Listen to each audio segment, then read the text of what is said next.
Hello and welcome to Stockwatch, presented by me, Evan Lucas for Go Market Securities. As always, please, a very good read through of the disclaimer on screen. Everything in this video is general in nature, none of which relied upon as any form of personal advice. Go Market Securities does not know your personal scenario, nor your personal financial goals, and therefore none of which relied upon as any form of advice at all. It is just general in nature only. Banking space preview. I mean, realistically, I'm probably only going to give you CBA here because in the earnings season proper, they're the only one that reports. But you do get the quarters for the other three. And I think that needs to be pointed out very clearly that they are going to tell you a lot of what they're testifying to the Senate committee right now, which is that banking is getting tight. And that is very clear. The fights and sort of push and shove that we've seen over the last couple of years around banks using competition to sort of capture mortgage numbers is off. I mean, you can see that they are now concentrating on their own books rather than trying to steal competition from others because margins are getting tight. And I know that's hard to argue, but there is a clear reason for it. If you look at where they're currently having to deal with savings rates, if you look at the margins that they're offering on net interest margins, they peaked in the financial year in October though, not in the second half of the financial year. And that is where you're seeing the difference now. They're having to consolidate at or around 2%. And you look at Treasury, it's getting more expensive. You look at regulation, it's getting more expensive. Loan growth is anemic. I mean, when you think about the APRA rules that are also in place, they're happy to absorb that. They think it's fair and that the risk moderation around it is right.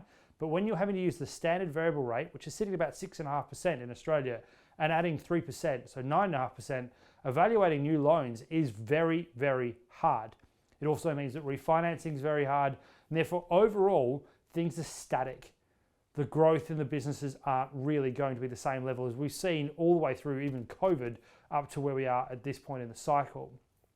So what do we need to watch? Bad and doubtful debts. The banks are surprised themselves that the pressure or the so-called mortgage cliff isn't, or hasn't anyway, materialized like expected. And there was a testimony from Shane Elliott from ANZ who showed that 6 out of every $1,000 is the ones that they're worried about, which is pretty small when you look at their overall loan book. That's good to hear and good to see. NAB and Westpac said something similar.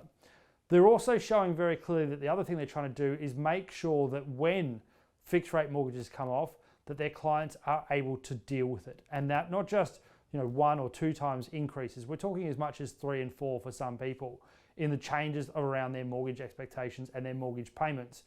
That is what will be FY24. And that is why I think the banks are going to actually have a tough time. They're probably going to give you a record cash earnings number. They're probably going to give you a really good dividend.